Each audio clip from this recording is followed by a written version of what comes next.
والإسلام ديني ومحمدا رسول الله. Bismillahirrahmanirrahim. Assalamualaikum warahmatullahi wabarakatuh.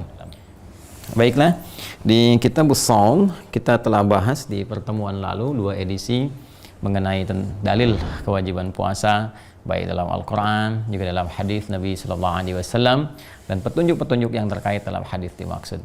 Sekarang kita akan bacakan hadis yang kedua dan kita akan lihat, karena di pertemuan lalu kita jelaskan kenapa dibuka dengan saum, tidak mengatakan kitabus syiyam. Tentu ini ada korelasi dengan puasa-puasa yang pernah ditunaikan yang konteksnya barangkali tidak seperti aturan Ramadan, tidak seperti syiyam yang kita jalani pada saat ini. Nah, ini nanti akan kita lihat dalam uraian hadis-hadis yang akan kita kaji, termasuk boleh jadi pada hadis kedua yang akan kita coba dapati. Bismillahirrahmanirrahim. Hadis yang kedua dalam Kitabus Shaum, Sahih Al-Bukhari di nomor hadis 1892 dari susunan awal sampai dengan ke hadis ini. Jadi dari kitab Bad'ul Wahyi, kan, hadis pertama sampai dengan ke Kitabus Shaum ada 1892 hadis pada yang akan kita bahas saat ini. Ya, pada yang akan kita bahas saat ini. Bismillahirrahmanirrahim. Qala haddatsana Musaddad haddatsana Ismail an Ayyub an Nafi' an Ibnu Umar radhiyallahu taala anhuma. Di rawi terakhirnya yang mendapati informasi dari Nabi sallallahu alaihi wasallam yaitu Ibnu Umar. Nah, kemudian apa hadis yang disampaikan oleh Ibnu Umar ini radhiyallahu taala anhuma? Qala, ya, beliau menyampaikan shaman nabiyyu sallallahu alaihi wasallam. Ada informasi yang beliau sampaikan, Nabi sallallahu alaihi wasallam telah terbiasa menunaikan puasa, ya, Asyura. Nanti kita akan bahas. Wa amara bisiyamihi, dan beliau pun memerintahkan para sahabatnya untuk menunaikan puasa dimaksud, yaitu ikut juga puasa Asyura. Ya, jadi Nabi pernah menunaikan puasa Asyura, terbiasa menunaikannya. Kemudian meminta sahabatnya juga menunaikannya. Falamma furida Ramadan, maka tatkala diwajibkan puasa Ramadan itu, datang kewajiban puasa Ramadan, turika, maka ditinggalkanlah puasa Asyura itu. Wa kana Abdullah la yasumhu illa an yuwafiqa shaumahu. Nah, ini akan bisa kita pahami dengan baik kalau kita teruskan dulu ya hadis berikutnya, nanti baru kita akumulasikan pemahamannya. Di hadis nomor 1893, nah ini saya bacakan dulu rawi atau sanadnya, ini tersambung ke Sayyidah Aisyah radhiyallahu taala anha. Saya baca dulu. Qala haddatsana Qutaibah ibn Sa'id haddatsana Al-Laits an Yazid ibn Abi Habib anna Iraq ibn Malik haddatsahu anna Urwah akhbarahu an Sayyidati Aisyah radhiyallahu taala anha. Nah, ini rawinya satu, ini lingkungan keluarga terdekat Nabi sallallahu alaihi wasallam. Ya, tadi juga A1, lingkungan terdekat kerabat Nabi, bahkan dari jalur keluarga terdekat, ya, yaitu Umar kan mertuanya Rasulullah sallallahu alaihi wasallam. Nah, ini Sayyidah Aisyah istrinya Nabi sallallahu alaihi wasallam, kan? Anna Quraisyan kanat tasumu yauma Asyura, bahwa orang-orang Quraisy pada saat itu, ya, fil jahiliyati, mereka sudah terbiasa menunaikan puasa Asyura yang nanti ikut kepada kebiasaan orang-orang Yahudi pada masa itu. Nanti saya terangkan. Ya, thumma amara Rasulullah sallallahu alaihi wasallam bisiyamihi. Kemudian Nabi sallallahu alaihi wasallam juga meminta para sahabatnya untuk menunaikan puasa dimaksud, yaitu Asyura. Hatta furida Ramadan, sampai kemudian datanglah kewajiban menunaikan puasa Ramadan. Wa qala Rasulullah sallallahu alaihi wasallam, dan saat kewajiban itu diturunkan, maka Rasulullah sallallahu alaihi wasallam kemudian bersabda, "Man syaa'a falyasumhu wa man syaa'a afṭara." Ya, siapa yang berkenan ingin melanjutkan silahkan, ya, teruskan puasa itu. Dan jika ada yang memang ingin berbuka juga tidak puasa, tidak jadi masalah. Yang penting nanti ini ada standar yang wajib dan ini ada standar yang sunnah sebagai tambahan. Ada 3 faedah penting yang bisa kita dapatkan dari hadis ini. Pertama begini, perhatikan betapa jelinya. Makanya saya katakan di awal jumpa kita, Al-Imam Al-Bukhari ini termasuk orang yang faqih gitu kan. Faqih, orang yang paham tentang fikih, mengerti tentang kaidah-kaidah juga, di hadis apalagi, di tafsir juga. Jadi bagaimana mengurutkan hadis-hadis ini sesuai dengan suasana ayat yang ditampilkan saat membuka bab pembahasannya. Masih ingat, bukankah beliau saat membuka bab pertama di kitab yang ke-30 Kitabus Shaum ini, beliau kemudian menampilkan Quran surah kedua Al-Baqarah ayat 183, ya kan? Ya ayyuhalladzina amanu kutiba alaikumus syiyam kama kutiba alal ladzina min qablikum la'allakum tattaqun. Perhatikan baik-baik. Kalau kita jeli mengamati, Anda ikuti hari pertama, kedua di kajian kitab ini. Perhatikan, bukankah hadis pertama berbicara tentang kewajiban puasa? Ini mengambil turunan dari pembukaan ayat, ya ayyuhalladzina amanu kutiba alaikumussyam. Hai orang-orang yang telah menyatakan dirinya beriman pada Allah, diwajibkan bagi kalian menunaikan puasa. Ya, hadis tentang kewajiban ini yang telah kita baca yang sebelumnya, ya kan? Baik itu dari Abu Hurairah, ya, yang riwayatnya di Muslim ataupun dari Talhah bin Ubaidillah, ya, Talhah bin Ubaidillah yang di Al-Bukhari ini. Baik. Adapun yang selanjutnya yang kita baca barusan tadi, baik dari Ibnu Umar radhiyallahu taala anhuma ataupun Sayyidah Aisyah radhiyallahu taala anha, ini adalah tafsir lanjutan dari ayat, ya, yang Al-Baqarah 183 tadi. Jadi yang hadis pertama terkait dengan ya ayyuhalladzina amanu kutiba alaikumussyam. Hadis ini, dua hadis ini terkait dengan kama kutiba 'alal ladzina min qablikum. Ya, hei orang-orang beriman diwajibkan bagi kalian menunaikan puasa nih. Sekarang kalian berpuasa gitu kan. Nah, mungkin ada yang bertanya nih, kan kewajiban puasa ini turunnya teman-teman sekalian itu di bulan Sya'ban, di tahun kedua Hijrah. Jadi hari Senin tanggal 2 bulan Sya'ban tahun kedua Hijrah. Ya, itu urutan sejarahnya. Nah, diturunkan di bulan Sya'ban itu supaya umat Islam punya persiapan, ya, persiapan. Kalau Anda bayangkan turun kewajiban langsung besoknya Ramadan langsung puasa kan kaget.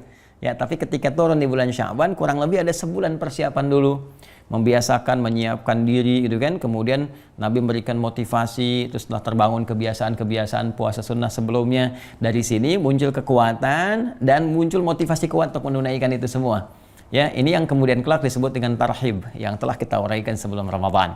Baik. Nah, yang paling menarik teman-teman sekalian, ketika kemudian turun kewajiban itu, boleh jadi ada orang bertanya, "Ya Rasulullah, ya apakah sebelum kita juga puasa?" Gitu kan?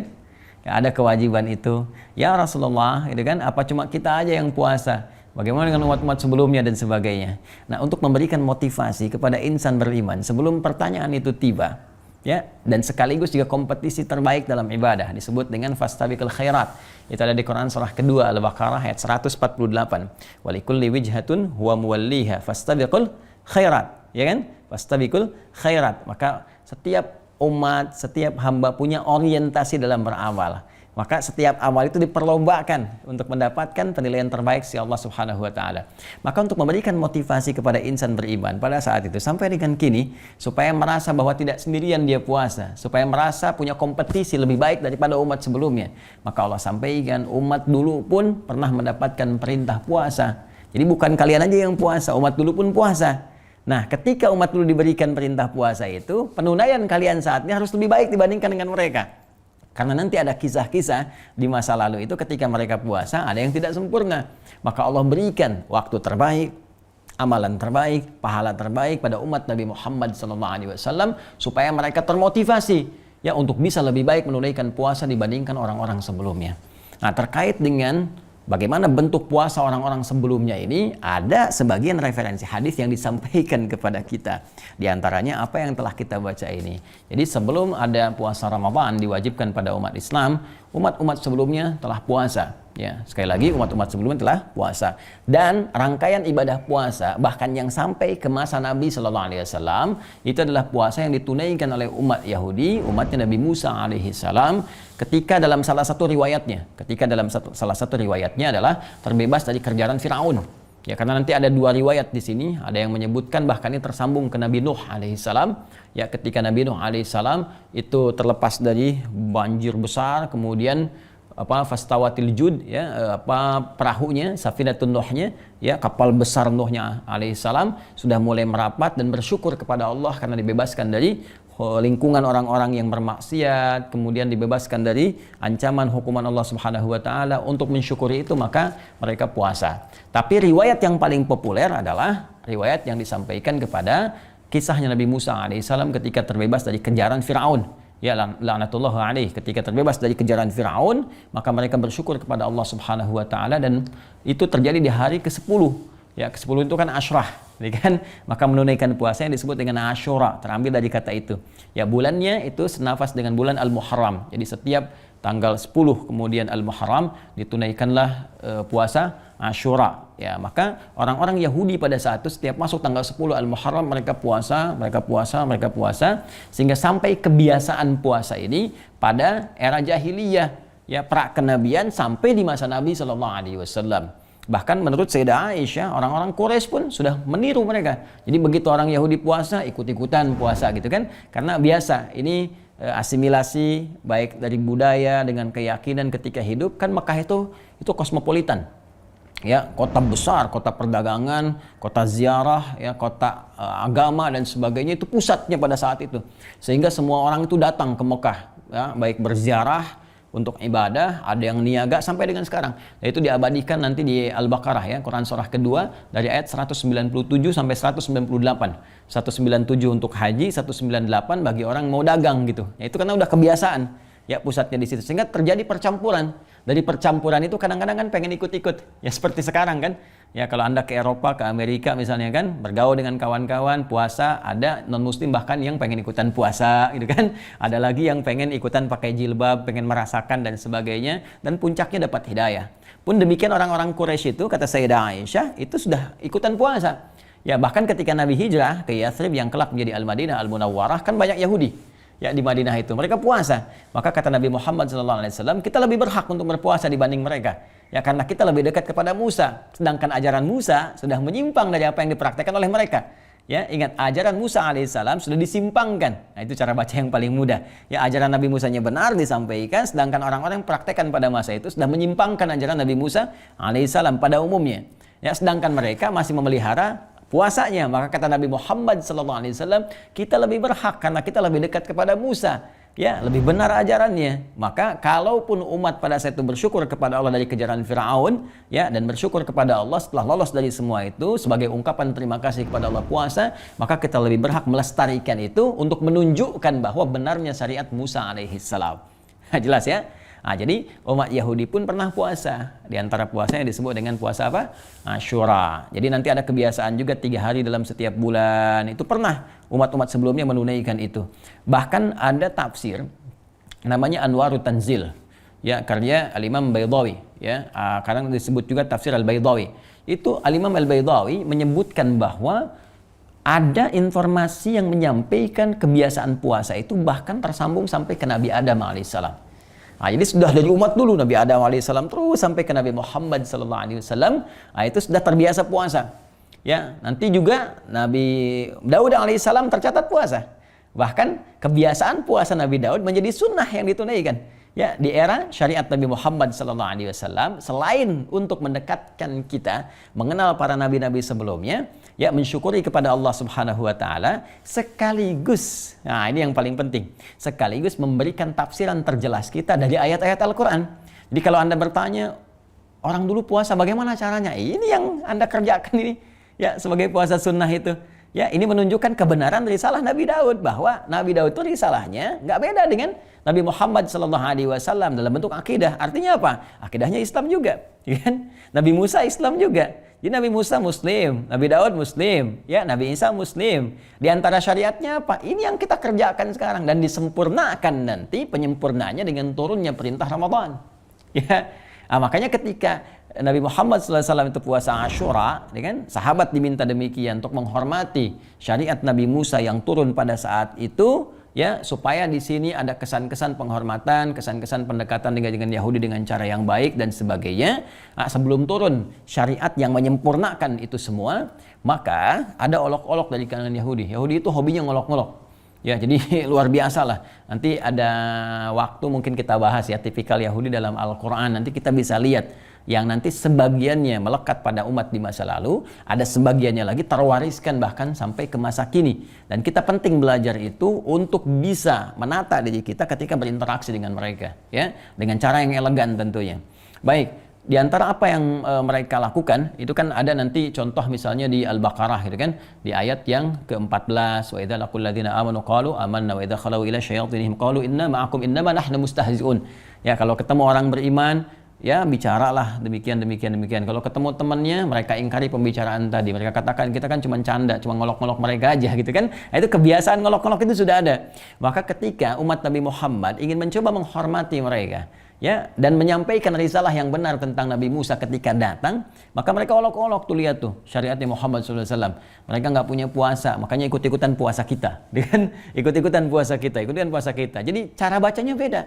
Satu sisi ingin menghormati, satu sisi ingin menerangkan kebenaran risalah Musa yang nggak beda jauh dengan risalah Nabi Muhammad SAW dalam konteks syariat dan sama dalam konteks akidah.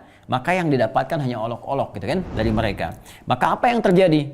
Ya, yang terjadi kemudian turunlah Quran surah kedua Al-Baqarah ayat 183 yang memberikan pada umat Islam puasa yang lebih baik dibandingkan umat-umat sebelumnya, dengan keistimewaan yang lebih baik lagi, dengan pahala yang paling sempurna. Maka turunlah Quran surah kedua Al-Baqarah ayat 183. Ya ayyuhalladzina amanu kutiba alaikumusiyam kama kutiba alal ladzina min qablikum la'allakum tattaqun. Hai orang-orang beriman, kan? Yang telah beriman kepada Allah, beriman pada Rasulullah SAW dengan semua tuntunan yang dibawanya. Mulai hari ini diwajibkan bagi kalian menunaikan puasa. Ya, nanti di bulan Ramadan kalian tunaikan, ya. Tunaikan puasa ini, nanti turun ayat 185 untuk menegaskan waktunya Ramadan. Syahrul Ramadan alladzi unzila fihil Quran. Jadi begitu kalian dapatkan ini, risalah ini yang terbaik yang Allah berikan. Makanya ayat-ayat selanjutnya 184, 185, 186, 187 memberikan keistimewaan yang enggak ditemukan di umat-umat sebelumnya. Enggak ada di puasa Asyura, enggak ada di puasa Daud, gitu kan? Enggak ada di puasa nanti kebiasaan Nabi Isa alaihissalam yang sebelum menerima wahyu beliau puasa dulu sampai dengan 40 hari yang kemudian ditiru oleh sebagiannya, tapi puasanya nggak seperti kita. Ya, puasanya itu masih puasa makanan-makanan yang pokok. Jadi kalau yang ringan-ringan masih dimakan. Ya, kalau yang pokok misalnya kalau kita nasi, ya kalau di sana misalnya ada gandum dan sejenisnya itu nggak dimakan. Ya, tapi yang ringan-ringan ya kalau kita kerupuk misalnya kan atau minum itu masih dilakukan. Ya, nah, jadi teman-teman sekalian, ini yang dilakukan dan diteruskan oleh umat setelahnya. Walaupun nanti ada kesan tampak umatnya Nabi Isa alaihissalam itu agak unik. Warisan umat-umat Yahudi setelah Nabi Musa alaihissalam itu ada agak unik. Keunikannya adalah mereka kalau sampai puasanya di musim panas, nah itu mereka batalkan, mereka pindahkan lagi ke musim dingin. Ya, karena kami yang pernah tinggal di Timur Tengah itu merasakan kalau musim dingin, nah, Masya Allah itu subuhnya kan udah jam 7, setengah 8, kan maghribnya setengah 6, jadi pendek. Tapi kalau musim panas, wah itu subuhnya bisa jam 4, setengah 4, maghribnya setengah 8, kadang jam 8 malam gitu kan. Maka orang sering menyebut kalau musim panas puasa ibadah, kalau musim dingin puasa nikmat. Nah, dulu ada kebiasaan umat di masa lalu kalau waktu puasa jatuh di musim panas, dia libur dulu tuh. Ya, dia buka, nanti dia pindahkan ke musim dingin, dia tambah waktunya. Jadi sebulan 20 hari. Ya, sebulan 20 hari. Nah, itu kebiasaan umat di masa lalu. Jadi ada yang ngeyel, ada yang seperti itu, ada yang merubah-rubah, ada yang suka ngolok-ngolok, ada yang nggak sempurna. Walaupun Allah telah berikan kemuliaan dari puasa itu. Maka di bulan Ramadan ketika turun perintah Ramadan untuk ditunaikan itu semua Allah sampaikan. Nih keistimewaannya. Puasa ini istimewa. Ada malam Al-Qadarnya, dosa-dosa diampuni, ada pahala berlipat-lipat dan berbagai kemuliaan yang lain enggak ditemukan sebelumnya. Jadi sebagai hiburan bagi orang-orang Islam yang diolok-olok gitu kan, dan sekaligus motivasi bahwa ini lebih baik untuk ditunaikan, manfaatnya lebih dahsyat dan sebagainya. Walaupun orang dulu pernah mendapatkan kewajiban yang serupa untuk puasa, tapi tidak sesempurna yang kita tunaikan pada saat ini. Jadi ini poinnya teman-teman sekalian. Karena itulah ketika Ramadan tiba, Nabi mengambil sikap ya untuk meninggalkan puasa Asyura pada saat itu, tidak ditinggalkan untuk memberikan penegasan kepada orang Yahudi ini ada yang lebih baik. Nah, walaupun setelah itu beliau pun memberikan sebuah nilai toleransi yang sangat dalam sekali. Ya, jangan sampai terjadi nanti salah persepsi, jadi kemudian kesannya Islam begini, Islam begitu dan seterusnya, tapi dijembatani oleh Nabi. Maka ada kalimat, "Hei, ini telah turun Ramadan. Begitu kalian tunaikan, terbiasa menunaikannya. Kalaupun masih ada yang ingin menunaikan puasa Asyura, kata Nabi sallallahu alaihi wasallam, silahkan tunaikan. Faman syaa'a falyashum wa man syaa'a falyuftir." Ya, maka siapa yang berkenan puasa, tetap tunaikan silahkan sebagai penghormatan kepada syariatnya Nabi Musa alaihissalam, sekaligus menunjukkan kepada umat Yahudi, ini loh syariat Musa itu. Ya, ini loh syariat yang benarnya Musa alaihissalam yang disempurnakan oleh syariat Nabi Muhammad sallallahu alaihi wasallam berupa turunnya Ramadan. Karena itu status Asyuranya menjadi sunnah yang kalau dikerjakan berpahala, ya bahkan ada keistimewaannya, dan kalaupun ditinggalkan tidak melahirkan perbuatan dosa, itu biasa saja. Tapi untuk memberikan kesan bahwa syariat Musa itu sama dengan syariat Muhammad sallallahu alaihi wasallam. Jelas ya, sama-sama Islamnya, termasuk Isa alaihissalam sama-sama Islamnya sampai ke Nabi Adam alaihissalam. Jelas sampai sini? Nah, nanti di buku saya, teman-teman, yang ini yang makna ayat puasa, ini saya terangkan dengan detail. Saya terangkan dengan detail di halaman 38 ya sampai 41. Jadi di sini 38 ini membahas tentang puasa ditunaikan umat terdahulu. Nah, ini saya sertakan dengan banyak referensi juga. Nah, karena ini saya sampai ke beberapa negara untuk membuat buku ini. Ya, dari Tripoli, kemudian sempat ke Tunis juga, gitu kan, Tunisia, kemudian sempat ke Saudi juga, ya. Kemudian di Indonesia ke perpustakaan-perpustakaan juga. Nah, ini insya Allah cukup kaya referensi dan saya tunjukkan ya beberapa bentuknya, bentuk puasa umat terdahulu, kemudian catatan di tafsirnya siapa aja yang berpendapatnya. Dari misalnya tadi Imam Al-Baydawi sampai ke Ibnu Ashur juga saya sampaikan, sampai nanti termasuk pendapat-pendapat dari para ahli tafsir, termasuk dari para tabi'in sampai ke golongan sahabat yang menyampaikan. Ini poin. Jadi kalau mau detailnya silahkan ke sini. Saya fokus kepada pembahasan yang di hadis yang ingin diutarakan. Jadi yang tadi disampaikan teman-teman sekalian, dua hadis tadi, baik dari Ibnu Umar radhiyallahu taala anhuma ataupun Sayyidah Aisyah radhiyallahu taala anha, yang memberikan penegasan kepada kita bahwa dalil dalam Al-Qur'an yang diungkap di awal penuturan bab Al-Baqarah 183 diperjelas oleh keterangan Nabi Sallallahu Alaihi Wasallam. Karena itu kitab yang dibuka dengan kitabus Shaum. Tadi saya katakan kan, kenapa Shaum? Karena ingin menjelaskan juga hal-hal yang terkait dengan penunaian puasa di masa-masa lalu yang tidak seperti kita tunaikan seperti syariat kita sekarang yang lebih sempurna. Dulu ada orang puasa cuman yang pokok saja, yang ringannya masih dimakan, ya kan? Dulu ada orang puasa tapi nggak konsisten, kadang-kadang dipindahkan, ya kan? Dulu ada orang puasa tapi nggak sama 30 hari atau 1 bulan penuh. Ya, ada yang cuma 4 hari saja, ada yang 3 hari, ada yang cuma sehari, ada yang sehari puasa besoknya tidak dan sebagainya. Seperti syariat Nabi Daud alaihissalam, syariat Nabi Musa alaihissalam ataupun Nabi Isa alaihissalam, yang tentunya sesungguhnya sebagian umat sampai sekarang masih terlihat puasa. Ya, masih terlihat puasa. Silakan cek ya. Kalau Anda lihat Yahudi ada yang puasa, ya kan? Di Kristen misalnya Nasrani ada yang puasa, ya kan? Baik, walaupun barangkali cara penunaiannya tidak yang seperti kita tunaikan pada saat ini. Kita menghormati keyakinan-keyakinan yang dianut oleh siapapun sampai dengan saat ini, karena kita punya kaidah dalam Al-Quran, lakum dinukum waliyadin. Itu toleransi yang paling tinggi. La ikraha fid din, hanya dalam Al-Quran. Ya, dan tidak boleh mencampurkan keyakinan juga. Jadi tidak harus ikut-ikutan, menghormati tapi tanpa ikut-ikutan. Kan, membangun toleransi dalam nilai kemanusiaan sehingga kehidupan berbangsa, bernegara berlangsung harmoni dengan penghormatan yang dimaksudkan. Kalau bertanya tentang Islam, kita jelaskan. Ya, begini dalam Islam, begini risalahnya, dan kita berdoa dalam kebaikan sehingga mendapatkan hidayah dari Allah Subhanahu wa taala. Itulah Islam yang indah. Ya, saya kira ini yang kita bahas dalam kesempatan ini. Insya Allah kita akan teruskan kembali di esok hari dan babnya akan berubah kepada keutamaan saum. Apa keutamaan saum itu? Apa yang didapatkan dari perspektif hadis-hadis Nabi Sallallahu Alaihi Wasallam? Ya, dari perspektif hadis-hadis Nabi Sallallahu Alaihi Wasallam. Hadisnya apa saja, keterangannya bagaimana, dan seperti apa meraihnya.